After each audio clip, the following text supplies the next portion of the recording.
Assalamualaikum warahmatullahi wabarakatuh. Alhamdulillah an'ama alaina bi ni'matil imani wal islam wa bihima tatimmus shalihat. Wassalatu wassalamu ala habibina wa maulana Muhammad wa ala alihi wa ashabihi wa tabi'in wa tabi'it tabi'in wa man tabi'ahum bi ihsanin ila yaumiddin. Amma ba'du. Ma'asyiral muslimin, jamaah salat subuh yang dirahmati Allah Subhanahu wa taala. Alhamdulillah, kita bersyukur kepada Allah Subhanahu wa taala telah memberikan kepada kita kesempatan umur yang panjang sampai pada tahun 2026 ini. Mudah-mudahan tahun 2026 ini amal ibadah kita jauh lebih baik dari tahun-tahun sebelumnya. Amin ya rabbal alamin. Jamaah subuh yang dirahmati Allah, kita melanjutkan kembali pengajian subuh kita yang masih menyangkut tentang dua kalimat syahadat. Kita masih berada pada syahadah yang pertama. Beberapa kali pertemuan dan terakhir kita membahas tentang rekomendasi Tuhan yang kita pakai jalan di muka bumi ini, yaitu basmalah. Pada subuh hari ini kita akan membahas tentang ketuhanan ini, tentang syahadat. Bagian pertama ini menyangkut bagaimana kita mengucapkan syukur kepada Allah Subhanahu wa taala. Al-mawjudat itu, yang ada itu kalau mau dibagi terbagi kepada tiga bagian. Ada nikmat, ada memanfaatkan nikmat, dan ada pemberi nikmat. Jadi yang ada itu hanya tiga saja. Kalau bukan ia nikmat, berarti dia mun'ama alaihi, yang diberi nikmat.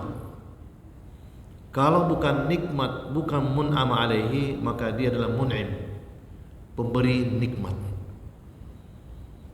Tetapi banyak di antara manusia yang salah karena sesuatu yang dia lihat itu adalah nikmat, tetapi dia menganggapnya sebagai pemberi nikmat. Oleh karena itu perlu kita mengetahui ciri-ciri daripada tiga hal ini. Yang pertama adalah nikmat. Nikmat ini berubah-ubah. Dia punya ajal, punya batas akhir, terikat dengan waktu dan tempat.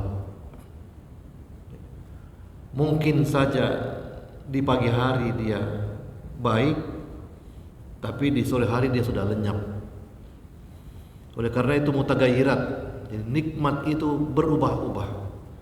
Tapi banyak di antara kita manusia yang silau dengan nikmat dan melupakan pemberi nikmat. Bunga-bunga yang beragam macamnya, terkadang kita mengaguminya.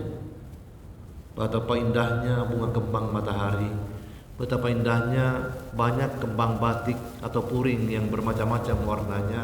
Kalau dikumpul mungkin ratusan warna daripada puring itu. Betapa indahnya kolaborasi antara warnanya, merah, kuning, hijau dan seterusnya. Lalu kita kagum dengan itu. Padahal dia adalah nikmat. Apa yang kita lihat pada pagi hari ternyata di sore hari sudah berubah. Tadinya mekar bunga itu di pagi hari, sore hari dia sudah layu. Tadinya kita kagumi pada pagi hari, sore harinya kita sudah tidak kagumi, karena ia adalah nikmat. Maka rezeki yang kita miliki itu adalah nikmat. Tapi terkadang manusia kagum dengan rezekinya, lalu seolah-olah dia tidak bisa melepaskan diri daripada rezeki itu, daripada harta benda. Apa yang kita lihat, rumah yang mewah yang kita tempati, itu adalah nikmat. Tetapi terkadang kita tidak bisa melepaskan diri daripada nikmat itu. Kita sangat berat untuk lepas daripada nikmat itu.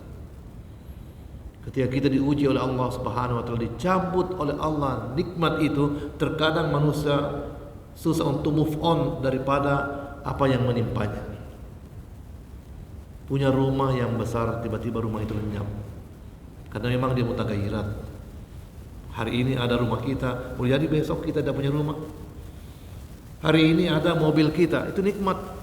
Tapi boleh jadi besok ketika tidak menjabat lagi, mobil itu ditarik oleh pemerintah, kita tidak punya lagi. Itulah nikmat. Berubah-ubah.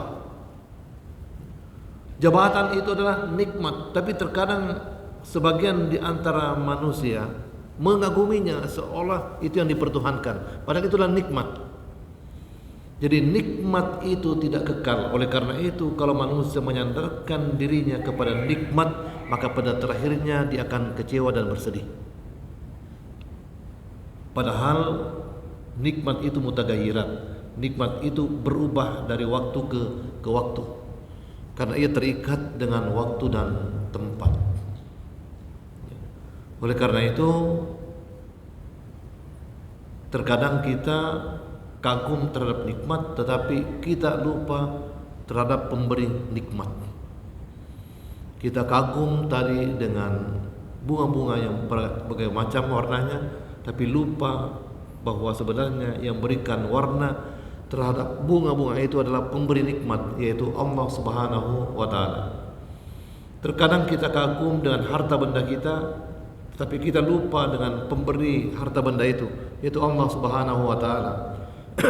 Terkadang kita kagum terhadap berbagai macam nikmat yang diberikan oleh Allah Subhanahu wa taala.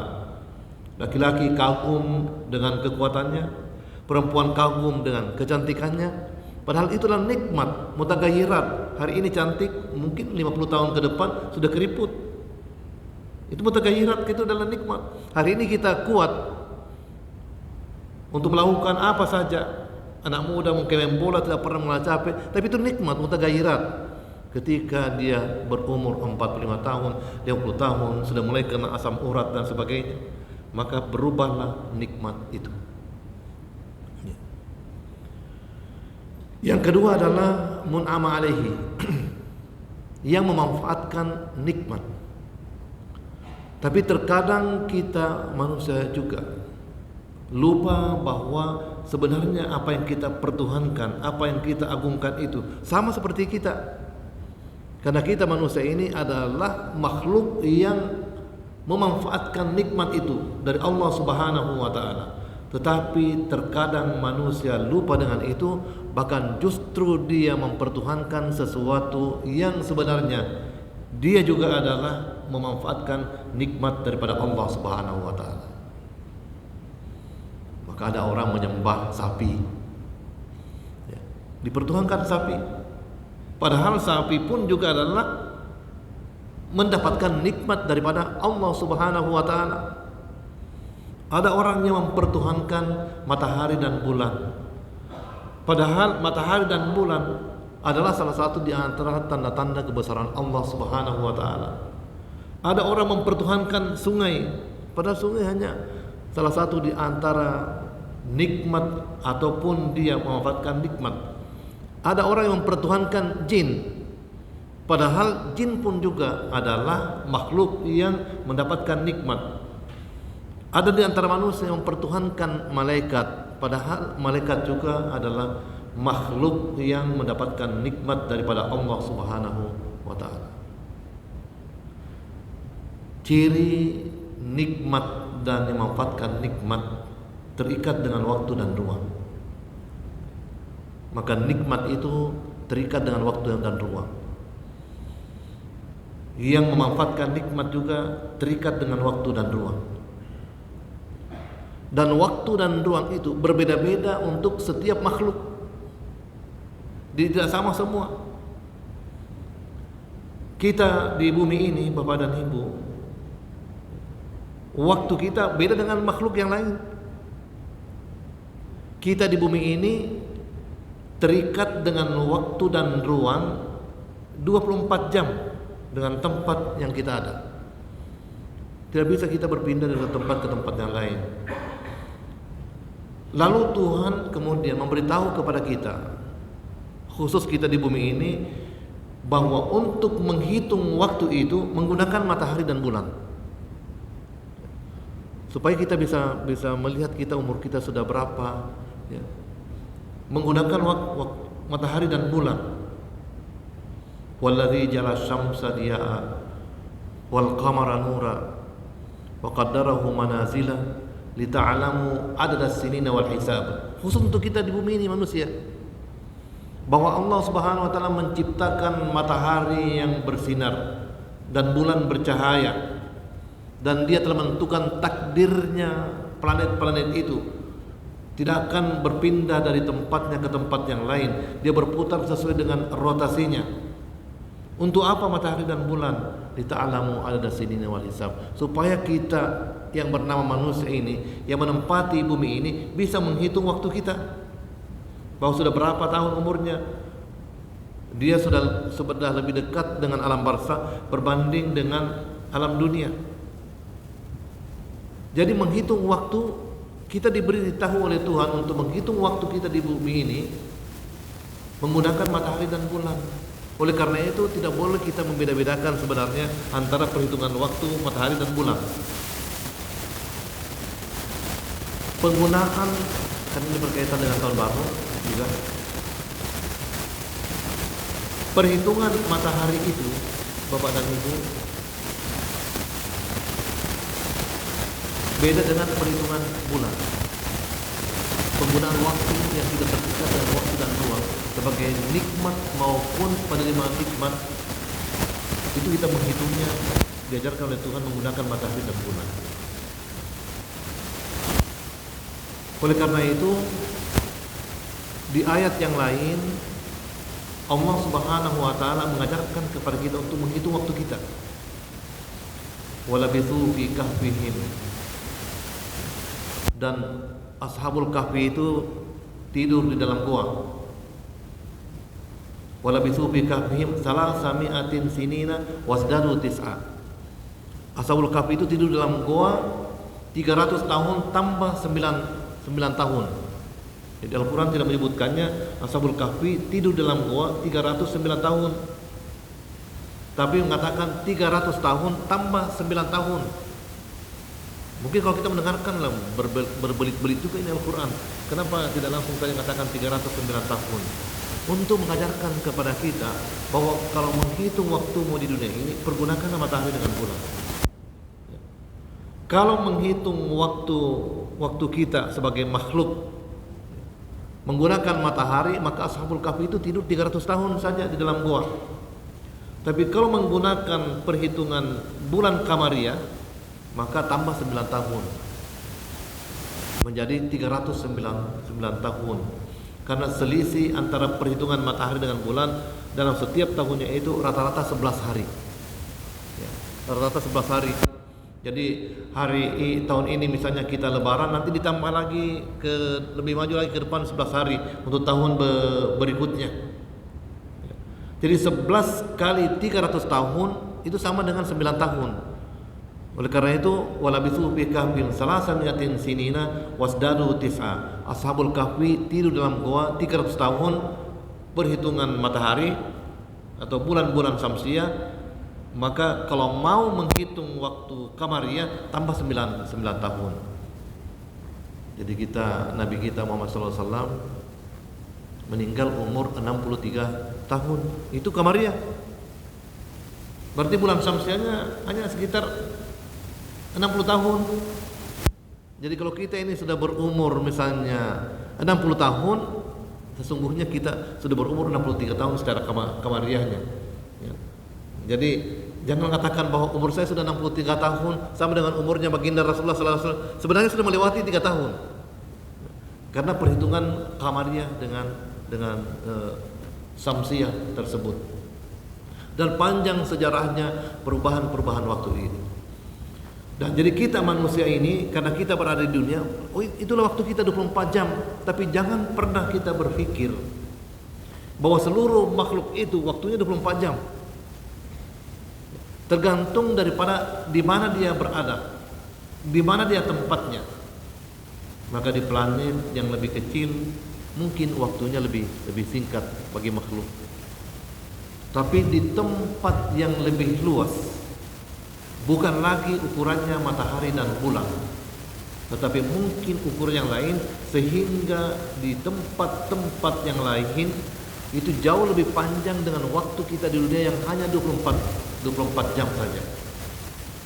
Oleh karena itu di dalam Al-Quran Allah berfirman, wa inna yawman inda rabbika ka'alfi sanatin mimma ta'udun. Dan sesungguhnya Allah menciptakan satu tempat, apakah di dunia ini, di planet atau nanti di akhirat, apakah di alam barzakh dan sebagainya, karena di setiap tempat itu berbeda hukum sunnatullah waktunya. Wa inna yauman inda rabbika ka'alfi sanati mimma ta'udun. Dan Allah menciptakan satu tempat, satu harinya itu 1000 tahun.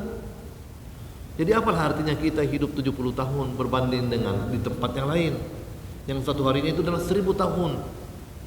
Kita di dunia ini terkadang kita tidak bisa lepas daripada perhitungan waktu 24 jam, padahal di luar sana berlapis-lapis itu waktu. Jadi kalau hancur bumi kita ini, itu masih ada tempat dan waktu di tempat yang lain, di galaksi yang lain dan seterusnya. Allah menciptakan tempat, ada satu tempat, satu harinya itu 1000 tahun. Oleh para mufassir terkadang menafsirkannya bahwa di alam akhirat nanti 1000 tahun. Tapi bagi saya, boleh jadi bukan di alam akhirat, di galaksi yang lebih besar itu boleh jadi ada tempat yang diciptakan Allah Subhanahu wa taala, satu harinya itu adalah 1000 tahun. Berarti kalau kita hanya hidup 100 tahun, itu sangat singkat sekali. Sama seperti perbandingannya mungkin semut yang hidupnya 3 bulan saja dengan yang kita umurnya 100 tahun. Bagi semut 3 bulan itu sudah sama dengan 100 tahun bagi kita manusia yang hidup 100 tahun. Karena perbedaan alam, setiap makhluk beda alamnya, setiap tempat beda waktunya. Dan yang namanya makhluk itu terikat dengan waktu yang diberikan oleh Allah Subhanahu wa taala. Karena kita di dunia ini, maka segala bentuk aktivitas kita pun juga terikat dengan waktu dan ruang yang diberikan Allah Subhanahu wa taala.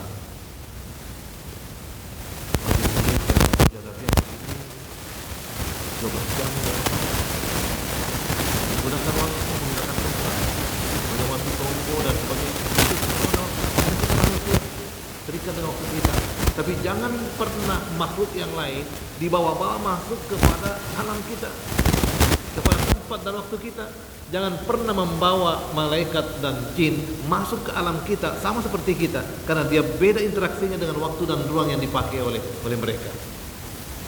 Malaikat mungkin tidak terikat dengan ruang dan waktu kita, sehingga dia bisa bekerja, mencabut nyawa orang di Amerika dengan di Indonesia itu bersamaan.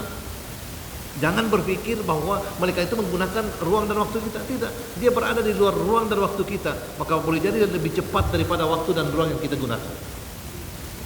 Kita 12 jam, itu 12 jam, tapi malaikat mungkin lebih cepat daripada waktu dan ruang. Itulah sebabnya dalam beberapa ayat dijelaskan bahwa kecepatan makhluk-makhluk itu bertingkat-tingkat Bapak dan Ibu. Tetapi banyak orang yang kagum dengan nikmat dan makhluk itu, padahal dia hanya nikmat dan menerima nikmat. Banyak orang yang kagum dengan jin karena bisa mendatangkan sesuatu kalau dia menjadikannya sebagai khadam, padahal dia hanya sebagai makhluk yang menerima nikmat dan kelebihan daripada Allah Subhanahu wa taala. Sama seperti malaikat juga. Jadi meskipun malaikat terikat dengan waktu dan ruang, tapi bukan waktu dan ruang yang kita miliki. Dia memiliki alam tersendiri dan dia terikat dengan waktu dan ruangnya. Jin memiliki waktu dan ruang tersendiri dan dia terikat dengan waktu dan ruangnya.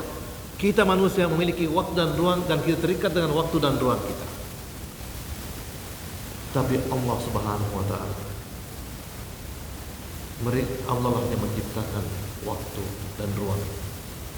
Allah tidak terikat dengan waktu dan ruang di mana saja. Tidak terikat dengan waktu dan ruangnya manusia.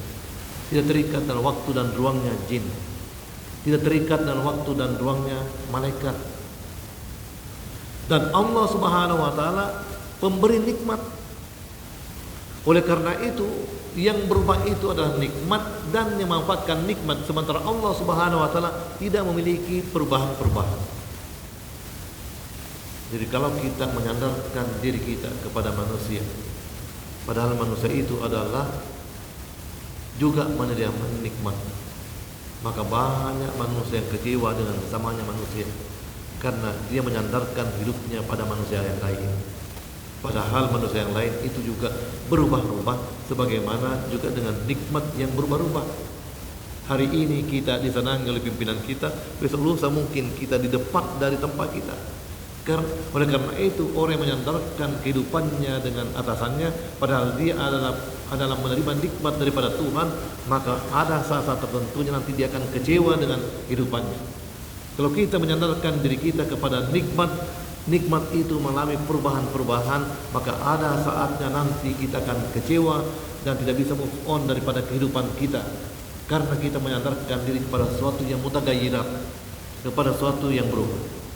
Tapi Allah Subhanahu wa taala pemberi nikmat yang luar biasa, dan nikmat Allah Subhanahu wa taala itu sudah dipersiapkan sejauh mungkin kepada seluruh makhluk-makhluknya.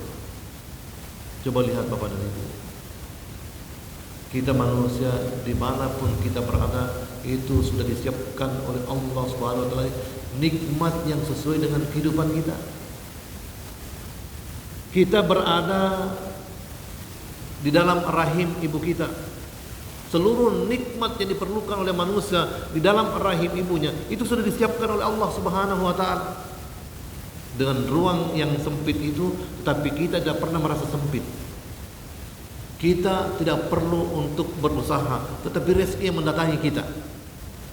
Ibu kita makan, ibu kita minum, numpanglah kita itu makan dan minum di dalam rahim ibu kita melalui tali plasenta kita. Dan hukum sunatullahnya juga itu berbeda di setiap alam yang ditempati oleh makhluk. Oleh karena itu tak boleh kita membawa hukum sunatullah di satu tempat ke tempat yang lain. Ketika kita berada dalam rahim ibu kita, kita makan dan minum tidak perlu kita membangun WC karena sudah disiapkan oleh Allah Subhanahu wa taala. Ya. Kencingnya manusia di dalam rahim ibunya kemudian menjadi air ketuban dan sebagainya. Makanannya kemudian lari kepada plasentanya dan sebagainya. Kalau ada dokter tentu jauh lebih paham berbanding apa yang saya sampaikan. Jadi Allah sudah menyiapkan itu nikmat sejak kita berada dalam rahim kita. Kita mau lahir di dunia ini, seluruh keperluan kita sebagai makhluk, karena Allah Subhanahu wa taala Maha Pemberi nikmat, maka seluruh keperluan kita sudah disiapkan oleh Allah Subhanahu wa taala. Meskipun kita di dunia sekarang ini lebih daripada 7 miliar, tapi tidak pernah kita namanya kekurangan oksigen. Oksigen kita hirup bersama-sama. Oleh karena itu katanya Guru Tasawuf Baco, bersaudara itu adalah karena satu udara kita hirup, sehingga dikatakan bersaudara. Satu udara, kata Guru Tasawuf Baco. Pernah saya dengar namanya menjelaskan tentang bersaudara karena satu udara.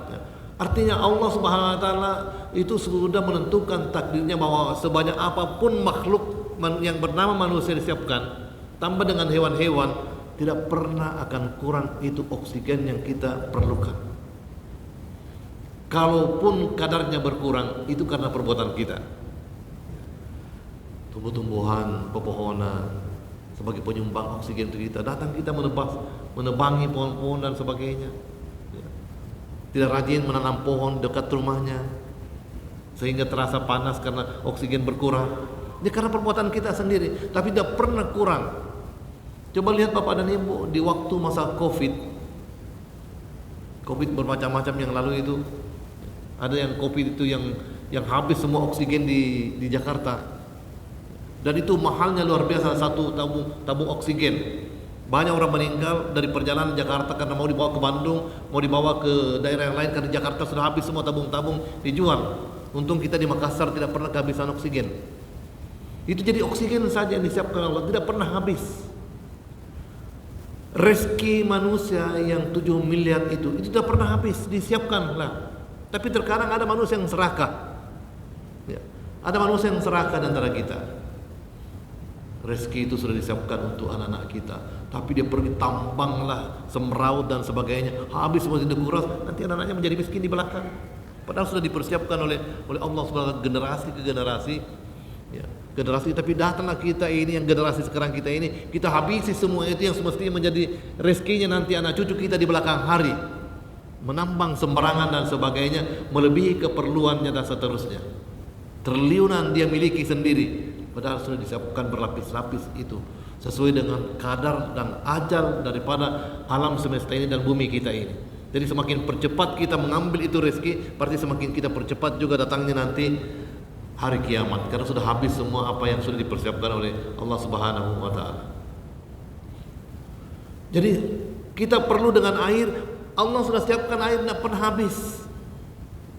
Air sungai, air gunung, datang hujan, gunung yang penuh dengan pohon tampung di situ, kemudian meresap ke bawah, muncullah mata air mengaliri sawah-sawah dan sebagainya. Tapi datang kita manusia menebangi pohon-pohon, hutan, kemudian gunung tidak bisa lagi menampung air dan sebagainya. Jadi kita yang sendiri yang menghambat nikmat Allah Subhanahu wa taala. Kita perlu dengan makanan, sudah disiapkan Allah Subhanahu wa taala jauh sebelum kita datang. Allah sudah ciptakan kambing, karena kita perlu dengan kambing. Apalagi kambing guling di Saudi Arabia, tulang-tulangnya saya dicopot itu dengan mudah karena kadar panasnya luar biasa ya. Kita perlu dengan kuda misalnya di Jeneponto, Allah sudah siapkan kuda di Jeneponto. Kita perlu dengan sayuran, sudah semua keperluan kita. Lebih daripada 20 yang diperlukan oleh tubuh kita itu semua sudah disiapkan oleh Allah Subhanahu wa taala. Vitamin A-nya, vitamin B-nya dan seluruhnya sudah disiapkan oleh Allah Subhanahu wa taala sebagai pemberi nikmat. Nah, lalu bagaimana kita berterima kasih? Masa kita setiap saat kita harus mengucapkan terima kasih. Terima kasih ya Allah sudah siapkan air, kan panjang. Terima kasih ya Allah sudah siapkan makanan. Terima kasih ya Allah sudah ada siapkan saya oksigen. Oleh karena itu kemudian diajarilah kita satu kalimat yang mewakili seluruh ucapan terima kasih tentang nikmat yang diberikan oleh Allah Subhanahu wa taala, yaitu kalimat hamdalah. Minum kita enak, alhamdulillah. Tidur kita nyenyak, alhamdulillah. Bangun kita, alhamdulillah. Jadi kata alhamdulillah itu dipilih oleh Allah Subhanahu wa taala, disampaikan kepada kita untuk mengucapkan terima kasih kita kepada Allah Subhanahu wa taala. Tapi kan masih sering kita dengar terima kasih ya Allah telah memberikan saya air. Padahal bukan itu yang diajarkan oleh baginda Rasulullah sallallahu alaihi wasallam. Cukup kita mengucapkan alhamdulillah. Jadi ada kalimat yang diajarkan oleh Allah Subhanahu wa taala yang kita ucapkan ketika kita memanfaatkan nikmat Allah Subhanahu wa taala yang diberikan kepada kita. Nah, sama seperti basmalah. Jadi basmalah memulai sebagai rekomendasi Tuhan untuk kita berjalan di muka bumi menggunakan lafaz basmalah, menggunakan makhluknya dengan menggunakan basmalah. Tapi setelah kita menggunakan makhluknya, maka lafaz yang diajarkan oleh baginda Rasulullah sallallahu alaihi wasallam adalah lafaz alhamdulillah. Itulah sebabnya di dalam surah Al-Fatihah 2 kali disebutkan Ar-Rahman Ar-Rahim. Di Bismillahirrahmanirrahim. Alhamdulillahirabbil alamin. Ar-Rahmanir Rahim. Jadi Ar-Rahman Ar-Rahim di depannya berkaitan dengan basmalah, Ar-Rahman Ar-Rahim di belakang itu berkaitan dengan alhamdulillah. Sehingga 2 kali disebutkan di dalam Al-Qur'an. Satunya menyebutkan bahwa betapa Allah Subhanahu wa taala Maha Pengasih lagi Maha Penyayang. Berkaitan dengan basmalah tadi, jangan pernah malu untuk kembali kepada Allah Subhanahu wa taala karena Ia bersifat Ar-Rahman Ar-Rahim, Ia bersifat maha penyayang. Beda dengan kita manusia, maha pengasih. Jadi bagaimanapun bertumpuknya dosa kita, Tuhan yang kita sembah bukan Tuhan yang pendendam, tapi Tuhan yang maha pengasih. Sehingga kata baginda Rasulullah sallallahu alaihi wasallam, at-taibu minadz-dzambi kaman la dzambal. Orang yang telah melakukan berbagai macam kesalahan, dosa yang bertumpuk, tapi ketika dia kembali ke jalan Tuhannya, kaman la dzambala, sama seperti dia tidak pernah melakukan apa-apa. Dan kita juga setiap nikmat yang diberikan oleh Allah Subhanahu wa taala hanya lapas singkat saja yang dituntut daripada kita, yaitu mengucapkan alhamdulillah sebagai tanda kesyukuran kita. Coba bayangkan seandainya tidak ada lapas alhamdulillah Bapak dan Ibu, apa yang akan terjadi? Maka setiap ada nikmat yang kita dapat, panjang itu ucapan terima kasihnya kepada Allah Subhanahu wa taala. Tetapi dengan lapas alhamdulillah itu adalah lapas yang singkat, padat, sebagai tanda ucapan terima kasih kita kepada Allah Subhanahu wa taala. Lalu itulah kemudian yang menjadi zikir. Subhanallah walhamdulillah, mensucikan Allah, mensyukuri segala nikmat Allah yang diberikan kepada kita. Karena kita ini manusialah yang paling banyak nikmat yang diberikan oleh Allah Subhanahu wa taala berbanding dengan makhluk-makhluk yang lain.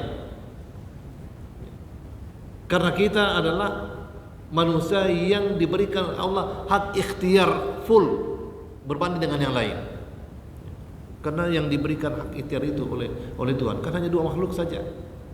Manusia saja dengan jin yang diberikan hak ikhtiar, hak boleh memilih. Yang lain itu semua ijabari semua. Jadi seluruh makhluk Allah Subhanahu wa taala itu ijabari semua. Tidak ada haknya untuk memilih. Malaikat sendiri ijabari. Malaikat itu dia tidak punya potensi untuk melakukan kesalahan. Tidak punya potensi untuk datang nongkrong-nongkrong di warkop. Tidak punya potensi untuk yang lain-lain. Yang punya potensi itu hanya jin saja dengan manusia, dan potensinya jin terbatas, tapi yang dikasih ikhtiar penuh oleh Allah Subhanahu wa taala adalah kita manusia. Itulah sebabnya Bapak dan Ibu, surga dan neraka itu diciptakan oleh Allah untuk dua makhluk ini, untuk manusia dengan jin, bukan untuk makhluk yang lain. Coba lihat ayat-ayat yang berkaitan dengan neraka, seluruhnya berkaitan dengan manusia dan jin. Walaqad zara'na li jahannama katsiran minal jinni wal insi. Coba lihat. Telah penuh sesak neraka jahanam itu oleh bangsa jin dengan bangsa manusia. Dan disebutkan bangsa-bangsa lain, dan disebutkan hewan, tidak disebutkan malaikat, tidak disebutkan lain. Jin saja dengan manusia, karena dia punya hak ikhtiar, hak untuk memilih beriman atau tidak. Tetapi kita manusia lebih luas lagi, karena kita diberikan Allah Subhanahu wa taala hak untuk mengatur alam semesta ini.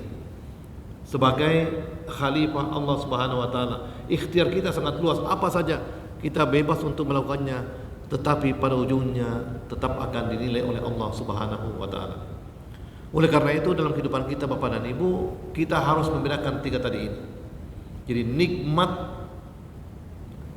ciri-cirinya adalah terjadi perubahan-perubahan.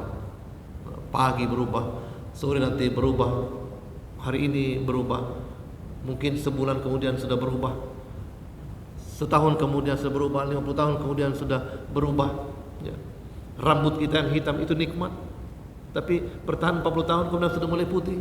Bahkan bukan lagi rambut kita putih, kening kita sudah mulai juga putih, jenggot kita sudah mulai putih. Itu nikmat. Yang kedua adalah mun'ama alaihi, mendapatkan nikmat. Jadi jangan kagum kepada nikmat dan mun'ama alaihi, berikan nikmat, karena semuanya itu mutagayyirat, semuanya itu berubah. Kita bersilaturahim, tetapi jangan 100% menyandarkan hidupnya kepada sesama manusia, karena sesama manusia pun juga berubah-ubah. Bulan ini baik, mungkin bulan depan boleh jadi tidak baik. Bulan ini kita disenangi, tapi mungkin tahun depan ada saja kemudian kita disenangi. Maka ketika kita menyandarkan hidup kita kepada nikmat dengan mun'am alaihi, dengan sesama makhluk yang mendapatkan nikmat, maka kelak kita pasti akan bersedih dan menyesal. Tetapi yang tidak pernah lepas dari kehidupan kita adalah Allah Subhanahu wa taala yang pemberi nikmat kepada kita. Kita sudah melanggar saja masih diberikan rezeki oleh Allah Subhanahu wa taala. Kita tidak salat saja masih diberikan oleh Allah Subhanahu wa taala kesehatan, memberi kesempatan kepada kita untuk kembali kepada jalannya. Allah Maha Rahman, Allah Maha Rahim, Dia Maha Kaya dan tidak pernah akan habis nikmat yang diberikan kepada makhluknya. Oleh karena itu tidak perlu kita cemburu kepada sama kita manusia, karena rezeki itu sudah ada. Semua makhluk, rezeki kita tidak akan diambil oleh orang lain, dan rezeki orang lain tidak kita ambil, tergantung bagaimana kita menjemput rezeki kita. Ada rezeki yang mu'allak, kita lah yang semestinya datang menjemput, sehingga diperlukan usaha melewati sunnatullah untuk sampai kepada rezeki kita. Tidak berpangku tangan. Ya, rezeki kita sudah ada semuanya, tapi rezeki itu perlu dijemput, sehingga kita didik anak muda kita untuk tidak tidur jam 10 pagi di rumahnya, tapi diharapkan untuk bekerja dengan baik, melewati sunnatullah untuk menjemput rezekinya. Jadi tidak perlu kita cemburu, curiga dan sebagainya dengan sesama kita manusia, dengan jabatannya dan lain-lain, karena itu adalah nikmat, dan nikmat itu berubah dari waktu ke waktu. Bapak dan Ibu yang dimuliakan Allah Subhanahu wa taala, saya kira inilah bagian pertama dari 2 kalimat syahadat. Insyaallah pada pertemuan berikutnya kita sudah akan pindah kepada bagian kedua daripada syahadat, yaitu wa asyhadu anna muhammadar rasulullah. Bagian pertama ini kita sudah melewatinya mungkin hampir 10 kali pertemuan, membahas tentang syahadat kepada Allah Subhanahu wa taala. Jadi bukan hanya sekedar mengucapkannya, tetapi perlu keyakinan dengan Allah Subhanahu wa taala terhadap yang lain, ya. Ya. Sekira sudah masuk imsak? Mana sudah masuk?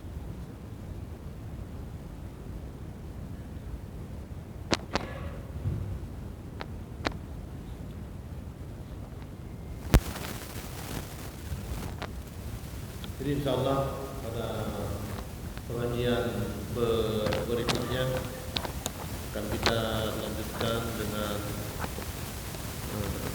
syahadat bagian yang kedua. Jadi karena syahadat itu bukan hanya diucapkan lalu kemudian selesai, tetapi perlu diikuti dengan pemahaman, dengan keyakinan. Kita sudah membahas tadi itu, dan ada yang saya tertinggal sedikit. Makhluk dengan Tuhan itu tidak mungkin menyatu. Jadi ada istilah dalam tasawuf, menyatu antara Tuhan dengan makhluk itu dalam persepsi bahwa ma'iyatullah, kebersamaan dengan Tuhan. Tetapi secara umum tidak mungkin Tuhan itu menyatu dengan makhluk, karena makhluk memiliki hukum sunnatullah, sementara Tuhan tidak terikat dengan hukum sunnatullah. Jadi saya untuk memberikan gambaran umum, misalnya Tuhan itu tidak tidur, makhluk itu perlu tidur. Makhluk itu perlu makan dan minum, Tuhan itu tidak perlu makan dan minum. Jadi kalau ada mempertuhankan sesuatu yang makan dan minum, kalau katakannya sebagai Tuhan, tidak mungkin, karena satu tidak memerlukan hukum sunnatullah, terikat dengan hukum, yang satunya terikat dengan hukum sunnatullah. Ya, kita manusia perlu pergi kamar mandi, Tuhan tidak perlu dengan itu. Kita manusia perlu makan dan minum, jangankan Tuhan, malaikat saja tidak perlu dengan itu. Ya. Oleh karena itu ada kesalahan di antara manusia yang mempertuhankan sesuatu yang sebenarnya dia terikat dengan hukum sunnatullah, dan tidak mungkin Tuhan menyatu dalam satu hal itu. Jadi dalam istilah tasawuf itu, kalau menyatu hamba dengan Tuhan bukan penyatuan dari segi fisik dan sebagainya, tetapi itu adalah bagian daripada ma'iyatullah, kebersamaan dengan Allah Subhanahu wa taala. Bukan menyatu dalam antara makhluk dengan Tuhan. Nah, inilah yang perlu kita luruskan, jangan sampai kita keliru mempertuhankan sesuatu yang sebenarnya dia terikat dengan hukum sunnatullah. Sekiranya inilah pengajian subuh yang sempat disampaikan pada subuh hari ini, apalagi yang bekerja di Kementerian Agama. Hari ini adalah hari ulang tahun Kementerian Agama dan ada upacara pada hari ini jam 7.30 mungkin, sehingga perlu menyiapkan waktu untuk itu. Oleh karena itu insyaallah akan kita lanjutkan pada pengajian berikutnya. Hadanallahu wa iyyakum ajma'in. Wassalamualaikum warahmatullahi wabarakatuh.